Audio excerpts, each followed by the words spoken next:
Yo, what's up? This is King Vox, and today I'm going to be showing you guys a build that I cherish. Now, a lot of people ask me what build I run, and I'm going to be honest with you guys. A lot of times I don't tell people my build, or I tell them I'm not running any build in particular, because the last thing I want is a lot of people running around with annoying ass build that I created. Now this is a build, I wouldn't say that I'm not going to say that I created this build because the game's been around for so long that it's quite like common sense for people that play Necro on the regular or whatever for what skills they choose. But I'm going to say that this build wasn't influenced by anybody but myself when I made it. And I wanted to just give you guys a build out there, man. And this build works for Necros as well. If you just have the base game and you don't have anything, it also works with Scourge as well, but I prefer Reaper for everything, so I always choose what's gonna make things better for me. So first of all, this is a Minion Master build, okay, and this build particularly focused on just completely dominating physical characters as well, but it also has Condi protection as well. I use Greatsword, I use Axe, and I use Focus. Now let's get into some of the stuff. Okay, so for your amulet, you're going to be wanting Paladins, and the reason being is because this is the best defense charm that you can kind of get that still gives you some decent damage. So as you can see right here, I have 55% chance to crit. Check this out. Go into Reaper Shroud, and then my critical damage actually goes up by a little bit, not too much, say 150 to what was that, 170. So that's a good 30%, which is really great. Let me see. Yeah, so a good 30% increase to critical damage. So when you really need to get somebody down, you just go into Reaper form, and this is where you're going to be able to just completely go ham. Another thing you're going to notice is remove one condition when you swap to this weapon. I have that because you just want to get conditions off of you, and I'm going to show you there was a bunch of stuff. On hit, removes a boon. It's a 10-second cooldown, but the cool thing is when you're on your axe, you're going to be like hitting those people that are like scared to come on a pad. You're going to be fighting them. I'm going to do a PvP video just to kind of show you guys a little bit later how this works.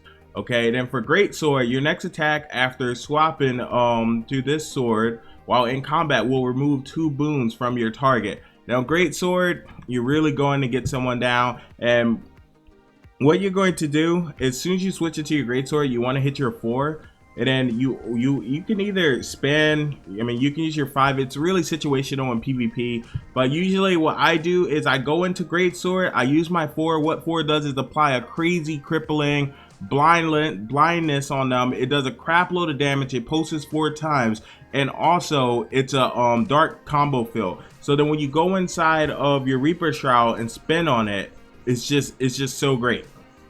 You know what I mean?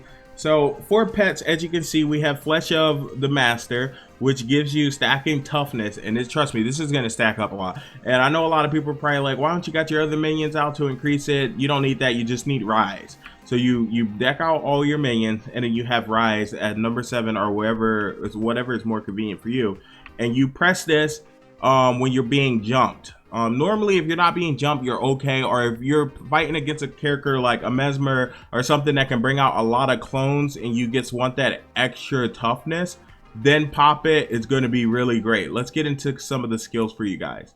So here I went with Death Magic, I went with Blood Magic, and then I went with Reaper. Now, you don't have to use Reaper. Like I say, whatever specialization is more comfortable for you is what you want to use. You can kind of like fiddle around with it. If you don't have anything, you can try just whatever you want, really. But I like Reaper, and I just love the Shroud. Just being able to go inside that Shroud and spin is just really beautiful for me. I've been wanting to melee on this on Necromancer forever, and for the first year or so when the game was out, we really didn't have that. We just had daggers, so we didn't really have anything cool. So in Death Magic, we're going to be going with Flesh of the Master. What this does is minions have increased health, gain bonus toughness for each minion you control. So when you press, and it's 20, right?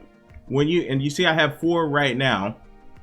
Okay, so that's 80 toughness just add in. You may not say, oh, 80 toughness isn't a lot. Let's go to actual area where I can kind of like pop off this for you guys to kind of give you a better idea. So this is unrealistic because this is a crap load of golems, right?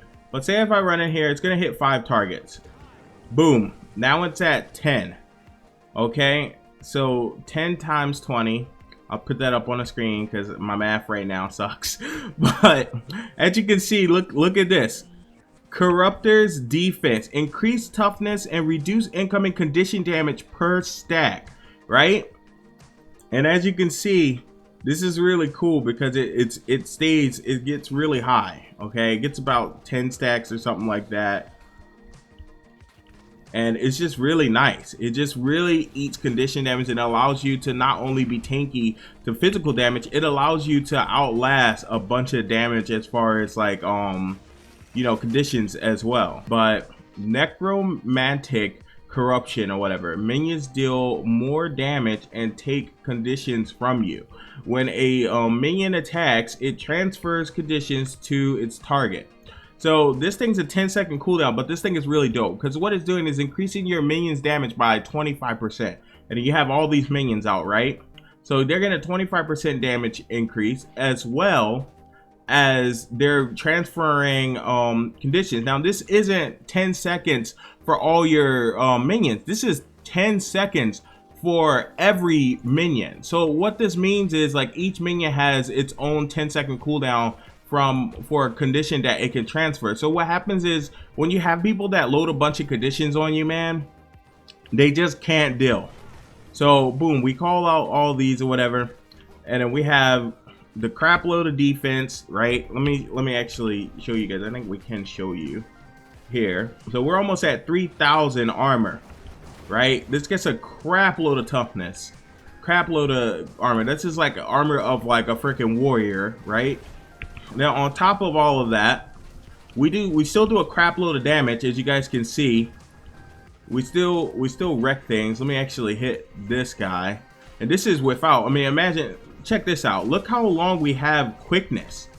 Okay, look how long we have quickness. It's kind of ridiculous that we have permanent quickness inside a shroud. Like, how crazy is that? Even when you come out of your shroud, you still have a little bit of quickness or whatever, and it's just really nice. Look at that damage. And this is literally you playing very tanky as well. Like, this isn't with like any type of like berserker gear or anything like that. Now once you get more comfortable or whatever, you can switch this up and it can be a really crazy offense build as well. I've had my minions rip apart really squishy class like an elementalist before with no problem, right?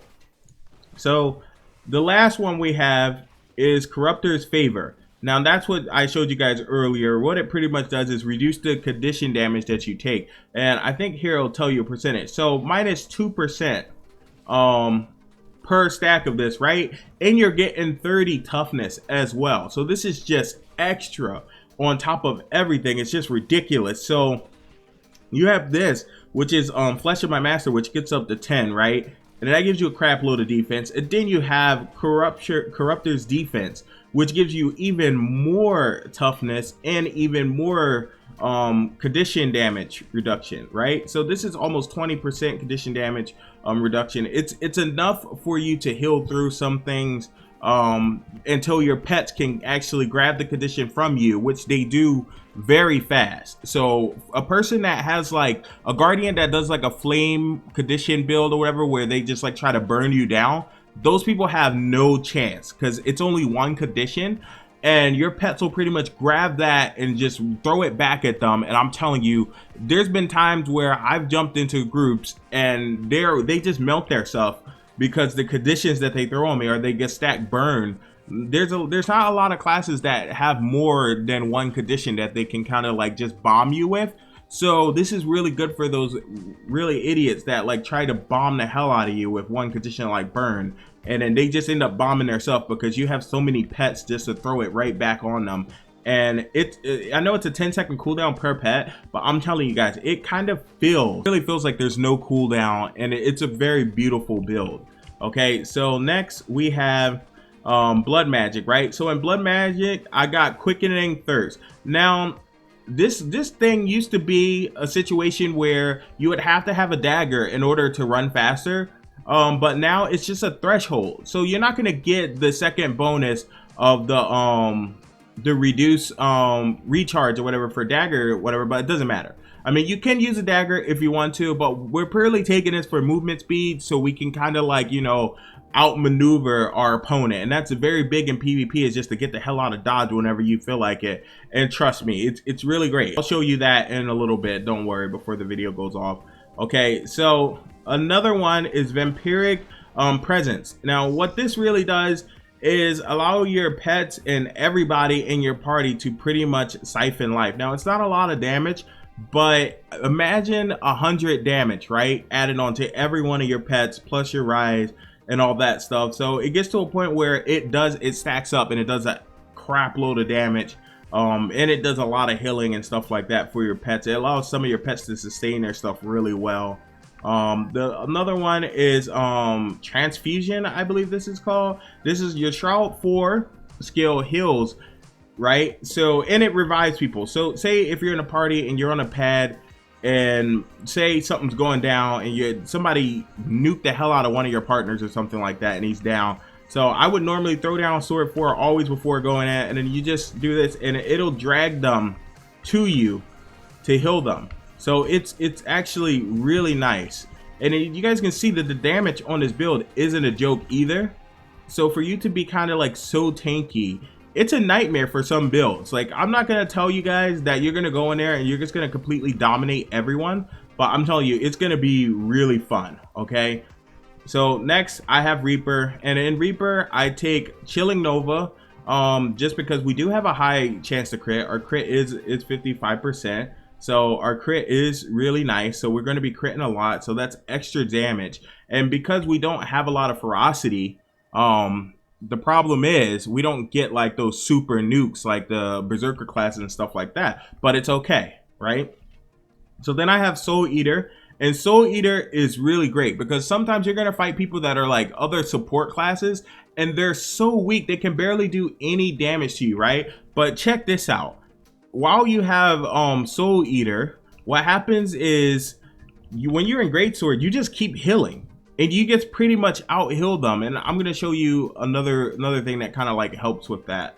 Okay, so in armor right here, you see we have the Rune of the Doliac for extra toughness and vitality, but also it generates health every second as well. I'm not sure on how much health, but it's enough to the point where sometimes I can run around circles of some people because they're like support characters or they're just so weak, and they just pretty much can't even do damage with me as long as I have my greatsword on me. And the cool thing is you're going to be fighting on a pad with this. So another thing is Nightfall blinds everything. You're sitting there, you're fighting on a pad, you're kind of safe from physical damage and high nukes and stuff like that, as well as the high greatsword damage. And greatsword's usually too slow for PvP, but you trust me, you have all your pets that's going to be focusing on a single target as well. Let me see if I can go over to this like single target dummy and see if I can get a hit on just to show you guys. All right, so here we go on this target dummy right now, and we're just gonna wait for my pets. I don't know what my pets are doing. They're coming now, and I'll hit rise. Although it's only one target, it's fine. We have 6 pets out now. I'm gonna stop attacking him now and let my pets attack him. But as you can see, the pets are actually doing some pretty decent damage, and as you can see on them, they have my vampiric aura as well, so they're siphoning life as well. You can't really see it go up or whatever, but I think you did. You can see it a little bit, but it's only 100 health, and the pets have a crap load of health. But it's still nice because it's doing extra damage to this dummy. Now, mind you, this isn't like the regular dummy. This is an indestructible dummy. So this dummy does have quite a lot of health. And actually, let me see if I can actually go fight a regular dummy to kind of show you guys the difference. All I have to do is tap it once and hope no one else comes and tries to fight it. Right, so I hit this one, and they're all coming. Oh, except for the golem. He's being a d-bag. Let's see if we can kind of drag him over. Or you know what's better? Let's just go practice on an actual character. So we're gonna attack this ranger and let my pets do all the work. All right, come on, guys. Let's go, boys. All right, so here's all the pets. Now we're gonna do the ranger. I was gonna do the engineer, but that person's looking at the engineer, so I don't know what's going on over here. Okay, so we're gonna run up to this guy. We're just gonna press rise. So now my pets are attacking this ranger. I'm just gonna get out of here. I'm just gonna, you know what I mean? Look at this. Look at the damage. I'm not even using the pet skills on this ranger. Like I'm not even using the skills. I can actually use these skills to do a crap load more damage to this character, but this just shows you on characters that want to like sit on the pad and stuff like that, if it's just one person, the chance of them surviving is very low. And then if they have a partner that's conditions, the pets are going to take all the conditions and just load them right back on the guy. So we're going to see if we can fight somebody that has a lot of conditions. I don't really think anyone. Let me see if the engineer, if I fight him up close, maybe he'll put burn on me or something like that. Okay, so then you'll see if he puts any condition on me, I'm not gonna hit him because I want him to kind of do something. Okay, so I guess he's putting crippling on me or something like that, but you can see they're kind of taking it off and throwing it right back on him, and they're just like keeping him like permanently crippled. But you can imagine the same thing for things like fire. You know what? We'll just try it on the elementalist. So there's sorry about this. There's so many people here. It's kind of hard. Okay, so here we go. Attack the elementalist. And then I'm gonna stop and see if the elementalist put anything on me. Come on, do some conditions.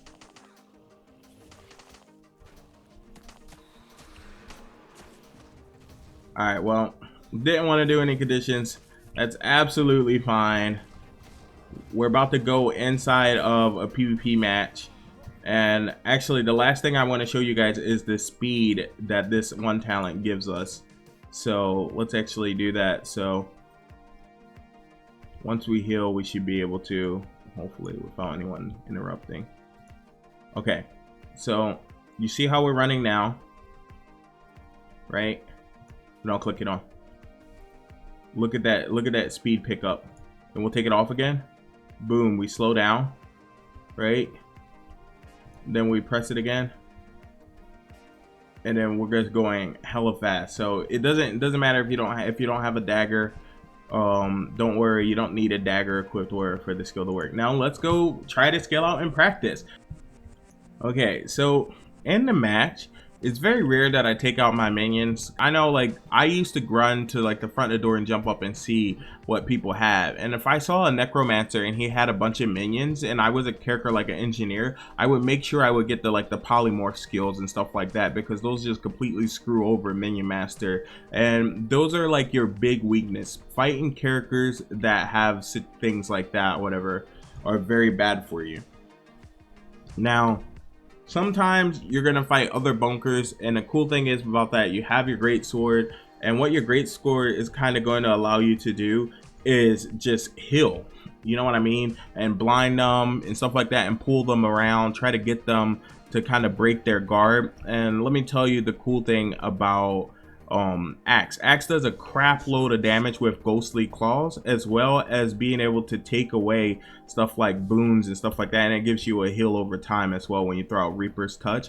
Well, this with focus, well, that's why I run focus with it, but it also gets you Spinal Shivers, which completely strip 3 boons, so you have good boon strip. And usually I take home, if the thief wants to go to there. So all that extra run speed, as you can see, it helps you navigate the map a lot better. So let's see who we might have to fight. Something like a thief, that could be a problem. Any character that has like a really strong range base, especially on this map, because it's just like wide open. But we're gonna see what we can do. I'm definitely a player that loves to focus. So when any of our partners or something like that are fighting, and I feel like there's a character that we need to like really take out, like this person right here, I'm not too bad against them, because boom, Spinal Shivers, bunch of damage. She's gonna go, I'm gonna basically do this, I'm gonna jump that, and I'm gonna spin. Look at the conditions on me, and as you can see, most of the conditions are off me already. Now, like I said, you're not immune to everything, so what happens is, don't get too comfortable. Focus down people that can throw out conditions, because you are limited on how many conditions they can actually you know, take away, especially when they realize that you do have a problem. Look, Spiner Shivers again. Boom, another explosion. She's down. Okay, so this is just the power of the build. And as you can see right now, I don't have pets, so I'm very vulnerable. So what I need to do is just like basically lay low until my pets are back. And once my pets are back, I'm going to be able to start going on an offensive again. Things like necromancers or people with like high AoE. Yeah, you guys have to remember, because my pets are grabbing these conditions, and the conditions do so much damage.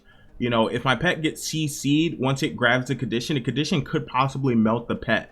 So this is definitely something to look out for. I don't like staying mid by myself, but I don't want to lose it. So because she has those two things, I feel comfortable pulling those things out. And right now I'm going to load down my 4, go in there, and I'm going to spin. Let's see if we can actually get to her, fear her a little bit. Okay, so the thing with engineers is they're very mobile, but it's okay. In a 1v1 situation, she doesn't stand much of a chance. And when she's running away like that, just switch to your axe. Spinal Shivers, boom, she's down.